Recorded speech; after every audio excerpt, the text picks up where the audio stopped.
So hey guys, Vineet this side. आज हम review लेंगे एसएससी टीयर 2 का। तो मेरी एक स्टूडेंट कम फ्रेंड है, तो वो आपको रिव्यू देगी एग्जाम का। तो ये लीजिए मैम, बताइए। हेलो एवरीवन, मेरा आज टीयर 2 का एग्ज़ाम था और ये मेरा सेकंड अटेम्प्ट था। 2020 का भी मैंने दिया था और इस बार मेरा सेंटर नोएडा में पड़ा था। तो टीयर 2 में मैंने 84 क्वेश्चन अटैम्प्ट किए और पेपर का लेवल मुझे पिछले साल जैसा ही लगा, उससे थोड़ा सा इजी साइड में ही था। लेकिन डीआई के क्वेश्चन 2-3 ऐसे थे जो मुझे थोड़े से कैलकुलेटिव लगे थे और उसके अलावा सिंप्लीफिकेशन और ट्रिग्नोमेट्री के क्वेश्चन बहुत इजी आए थे। मेंसुरेशन ज्योमेट्री के क्वेश्चन बहुत सिंपल से थे, बिल्कुल सीधा फॉर्मूला बेस्ड थे। और उसके अलावा नंबर सिस्टम के कुछ क्वेश्चन मुझे नए टाइप के लगे, मतलब कॉन्सेप्ट ऑब्वियसली उनका पुराना था बट थोड़े देखे हुए नहीं थे, फेमिलियर नहीं लग रहे थे। तो नंबर सिस्टम थोड़ा सा देखे में मतलब कैसे नहीं थे? मतलब मॉक टेस्ट में पहले कहीं देखे नहीं उस टाइप के क्वेश्चन। तो कौन कौन से मॉक टेस्ट प्रैक्टिस करे गई थी? मैंने पिछले 3 साल के मॉक टेस्ट दिए थे, 2018 वाले, 19 वाले और 20 वाले। और उसके अलावा कुछ टेक्स्ट बुक के भी जो उनके अपने मॉक्स होते हैं वो भी दिए थे, बट मेरा मेन फोकस पिछले 3 साल के पेपर पे ही था। तो उसमें मुझे वैसे क्वेश्चन कुछ नहीं दिखे थे। मे बी कॉन्सेप्ट सेम होगा, थोड़ी सी वेरिएशन होगी, बट उस टाइम पे एग्जाम में I couldn't find the solution, तो वो तो आई ड्रॉप दोज क्वेश्चन। और क्वांट के अलावा इंग्लिश का लेवल भी मुझे वैसे ही लगा, कुछ जैसा पहले आता है। जो पैसेज थे वो थोड़े बड़े बड़े थे, जो 10 क्वेश्चन वाले पैसेज आते हैं वो बड़े लगे काफी, लेकिन ठीक है, टाइम में पूरा हो गया था। और एक क्वेश्चन था इंग्लिश में, एक्चुअली उसमें स्पेलिंग करेक्शन करनी थी, बट उसमें 4 क्वेश्चन थे और चारों की स्पेलिंग सही थी। सो आई डाउट वो गलत होगा शायद क्वेश्चन। चारों की स्पेलिंग सही थी। आई मीन उसमें गलत स्पेलिंग हमें चूज करनी थी, बट चारों ही सही। क्वेश्चन सही से पढ़ा था? हाँ, उसमें एक क्वेश्चन वो ये तो नहीं बोल रहा था कि जो करेक्ट स्पेलिंग है नहीं, मिसस्पेल था। उसमें एक नोबिलिटी था, एक पेनल्टी था एंड 2 बहुत फेमिलियर वर्ड थे, मतलब इजी वाले स्पेलिंग थे। तो वो मुझे चारों ही पक्का होता था कि चारों की स्पेलिंग सही है। तो मुझे आई एम लाइक 90% श्योर कि वो क्वेश्चन गलत होगा।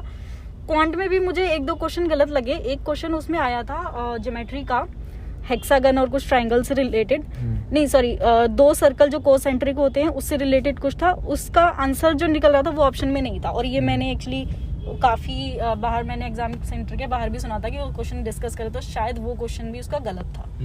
तो मेरी साइड से तो यही रिव्यू।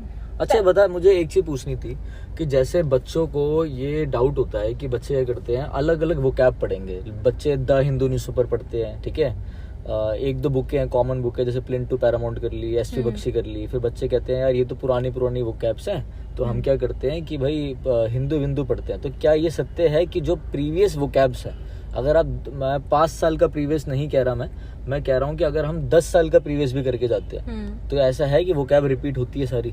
बिल्कुल। वो कैब मैंने जितने भी पेपर दिए हैं, सीजीएल के, प्री भी, मेंस भी, तो मुझे कोई कभी भी एक ऐसा नया वर्ड, शायद कभी एक नया वर्ड आया होगा तो ठीक होगा, नहीं तो सारे हमेशा प्रीवियस ईयर के थे। और जो आप बुक कह रहे हो, सॉरी हिंदू, द हिंदू, तो मैंने तो कभी इसके लिए न्यूज़पेपर द हिंदू नहीं पढ़ा। एडिटोरियल वगैरह कुछ नहीं पढ़ा ना? पहले मैं पढ़ती थी, लेकिन मैंने सीजीएल के पेपर के लिए हिंदू नहीं पढ़ा। इसके लिए मैंने सिर्फ प्रीवियस ईयर की जो किरण की मोटी बुक आती है, जिसमें कुछ आगे 15-16 साल के पेपर है, मैंने उसी को रिवाइज करे और बस वही मॉक टेस्ट के थ्रू वही रिपीट होती जाती थी, उसी से रिवीजन होती रहती थी। और कुछ नया आ गया तो एड ऑन कर लिया, कहीं पे लिख लिया ना? हाँ, वो मैं नोट्स बनाती थी मॉक टेस्ट के कि अगर मैंने 200 क्वेश्चन दिए, उसमें से मेरे 20 गलत निकले या 5 मैंने छोड़े, तो उसमें क्या गलती, तो मैं उसके नोट्स बनाते थे। तो उन्हीं में जब मुझे कोई नया वर्ड्स मिलता था जिसका मुझे मीनिंग नहीं पता, similarly for idioms and phrases as well, तो फिर मैं उनको अपनी नोट्स में लिख लेती थी। ठीक है। अच्छा, एक चीज और पूछनी है मुझे, जो आज ये एग्जाम हुआ है इंग्लिश वाला, हाँ जी, उसमें कितनी वोकैब प्रीवियस ईयर से थी, या फिर मैं बोलूँ कि सारी थी, और या फिर एक आधा क्वेश्चन अलग से था? मतलब वोकैब मुझे तो कोई नया वर्ड नहीं लगा, सारा प्रीवियस ईयर। हाँ, सारा ही प्रीवियस। शायद होगा कोई एक वर्ड होगा जो आ गया होगा अलग से, लेकिन वो भी ऐसा कोई बिल्कुल स्ट्रेंज वर्ड नहीं था जो हम अपनी डेली लाइफ में या वैसे यूज नहीं करते। मेरी बच्चों से बात हुई थी, कुछ बच्चों से, तो बच्चों ने बताया कि जो भी 3-4 साल की वोकैब थी प्रीवियस ईयर की, उनमें से नहीं आया। जो 5-6 साल पुरानी वो कैब थी वो आ रखी थी। हो सकता है, लेकिन वो बहुत कॉमन वर्ड्स थे। मुझे वो कैब में कोई ऐसा वर्ड मिला नहीं कि जो मैंने पहली बार पढ़ा और मुझे उसका मीनिंग नहीं पता। मतलब मुझे नहीं पता होगा, बट फेमिलियर वर्ड्स थे। तो कुछ नए तरीके की वो कैब मुझे तो नहीं लगी। इडियम्स एंड फ्रेजेस भी नॉर्मली थे, यही था। और क्वेश्चन का पेपर मुझे पिछले साल से दोनों को अगर मैं मिला के भी देखूं तो ज्यादा वेरी तो नहीं लगा, तो ऑलमोस्ट सेम ही था। अच्छा। क्वांट का सब थोड़ा इजी बता रहे थे, तो मुझे भी पिछले साल जैसा ही कुछ लगा, उससे थोड़ा सा इजियर साइड ही लगा। और इंग्लिश का तो सेम ही लेवल लगा। जैसे कह रहे थे 2020 के पेपर जैसा ऐसी था? हाँ, कुछ लोग ऐसा कह रहे थे कि वो जो 18 नवंबर को पेपर हुआ था उतना इजी था। हाँ, जो 2018 का जो शायद 19 में हुआ था ऐसा। अच्छा, 2018 जो 3 पेपर हुए थे जिसमें से एक पेपर बहुत इजी आ गया था जब वो पूरा केस कोर्ट हुआ था। तो वो कह रहे वैसे ही आया था? नहीं उतना इजी नहीं था वो 18 नवंबर जैसा, लेकिन उसके साथ जो 2 पेपर हुए थे उनके लेवल का था कुछ कुछ। अच्छा अच्छा। उतना इजी नहीं था जितना वो 18 नंबर को कह तो रहे हैं। इन्होंने बोला है कि मैं मार्क्स देके अपना रिव्यू दूंगी, क्योंकि जब मैं सेलेक्ट हो जाऊंगी तो मैं अपना मार्क्स रिवील करूंगी, है ना? पक्का इंटरव्यू देना है, ठीक है? अच्छा हाँ, तो एक चीज और कि जैसे किसी बच्चे को तैयारी करनी हो, हाँ जी, तो क्या तैयारी करी जाए, मतलब कि उसको कैसे फॉलो करा जाए? जैसे प्री हो गया बच्चे का, ठीक है, तो मेंस के लिए क्या स्ट्रेटेजी रखी जाए? अगर प्री क्लियर तो ऑब्वियसली एक बात बार है आप कि पहले बता दो मुझे कि कब से तैयारी कर रहे हो वैसे? मैंने वैसे तो 2019 से प्रिपरेशन स्टार्ट की थी, बट मैंने सीरियस प्रिपरेशन 2021 का पूरा साल करी, जिसमें ऑलमोस्ट मैंने 9-10 महीने अपनी जॉब अब छोड़ के पढ़ाई की थी। बट मैं 2019 से थोड़ा थोड़ा जॉब के साथ पढ़ रही थी। बट मैंने मतलब ओवरऑल लगाए तो 1.5 साल मैंने प्रिपरेशन की है ठीक ठीक सी। तो जैसे किसी का प्री क्लियर हो जाता है तो कैसे उसको मेंस की तैयारी करनी चाहिए? अगर प्री क्लियर हो जाता तो एक बात तो मतलब अंडरस्टूड है कि उस बंदे के कहीं ना कहीं बेसिक वगैरह थोड़े क्लियर है और उसको सिर्फ प्रैक्टिस की जरूरत है। मुझे जो मैंने अपने जो भी 1.5-2 साल प्रिपरेशन में बिताया, मुझे उसमें से लगता है कि एक जो मॉक टेस्ट देने की स्ट्रैटेजी होती है वो काफी मैटर करती है। अगर आपकी कॉन्सेप्ट क्लियर है तो ये लेटर स्टेज है तो, और आपकी कैलकुलेशन स्पीड काफी अच्छी होनी चाहिए। यही 2 चीजें हैं जो मतलब 2 घंटे के अंदर आपको नंबर दिला सकते हैं। एक बीच में मैं इंटरप्ट करूंगा, कुछ लोग ऐसा बोलते हैं अरे हमारा सिलेबस क्लियर हो गया अब तो हम एसएससी निकाल देंगे, ऐसा कुछ, ये तो कुछ है ही नहीं, तो मिथ है ना एक तरीके का। सिलेबस क्लियर अगर आपने सारे कॉन्सेप्ट पूरे कर लिए तो इसका मतलब ये नहीं कि आप पेपर निकाल दोगे। उन जो आपने नॉलेज गेन की अपनी 1 साल 6 महीने जितनी पढ़ाई करके, उसको 2 घंटे में आपको कैसे बेस्ट यूटिलाइज करना है, उसकी एक अलग स्ट्रेटजी होती है। कम से कम टाइम में क्वेश्चन सॉल्व करना। एग्जैक्टली किस क्वेश्चन सॉल्व के, सो सारे क्वेश्चन करने वाले नहीं होते, तो कौन सा फर्स्ट राउंड में करना है, कौन सा सेकंड राउंड में, तो उसको चूज करना, वो स्ट्रेटजी देखना है, उसमें कितना टाइम लगा, उसकी कैलकुलेशन स्पीड और उसको स्पीड को बढ़ाना, टाइम को कम करना। कौन से मॉक टेस्ट मतलब फॉलो करते थे देना? मैंने हमेशा ही प्रीवियस ईयर पे वैसे ज्यादा फोकस किया था, लेकिन अगर ऐप की बात करें तो मैंने टेक्स्ट बुक, वैसे तो मैंने टेक्स्ट बुक के भी दिए हैं, ग्रेड अप के भी दिए हैं, एसएससी अड्डा के भी दिए हैं, और एक और के दिए, मुझे भी नाम नहीं याद आ रहा, लेकिन मुझे सबसे बेस्ट जो है वो नहीं, ऑलिव बोर्ड नहीं, इट वाज रेमो सर का जो है ऐप ट्रिक्स का। ठीक है। तो मुझे जो सबसे बेस्ट इसमें से लगा वो टेक्स्ट बुक था, क्योंकि उसके जो एनालिसिस के जो वो जिस तरीके का एनालिसिस देता है वो मुझे काफी अच्छा लगता है। बार ग्राफ के थ्रू भी एवरेज भी बताता है आपको, सोल्यूशन में जाके आप फिल्टर भी कर सकते हो कि कौन सा क्वेश्चन इनकरेक्ट था। बाकी इसमें थोड़े फीचर्स कम होते हैं बाकी ऐप में, तो मुझे टेक्स्ट बुक का ओवरऑल अच्छा लगता है। क्या स्कोर एक्सपेक्ट करूं मैं आपसे, कितना स्कोर आ जाएगा? पहले मैथ्स की बात। मैंने मैथ्स में 84 अटेम्प्ट किए हैं, तो वैसे तो मेरी साइड से कोई भी गलत क्वेश्चन नहीं है, बट ऑब्वियसली 2-3 क्वेश्चन गलत हो ही जाते हैं सिली मिस्टेक्स वगैरह में, तो आई एम अज्यूमिंग कि शायद 160 तक आ जाएंगे। 160 तक? 160 ना, इसमें कम नहीं है, गलत हो सकते हैं ना क्वेश्चन और। ठीक है।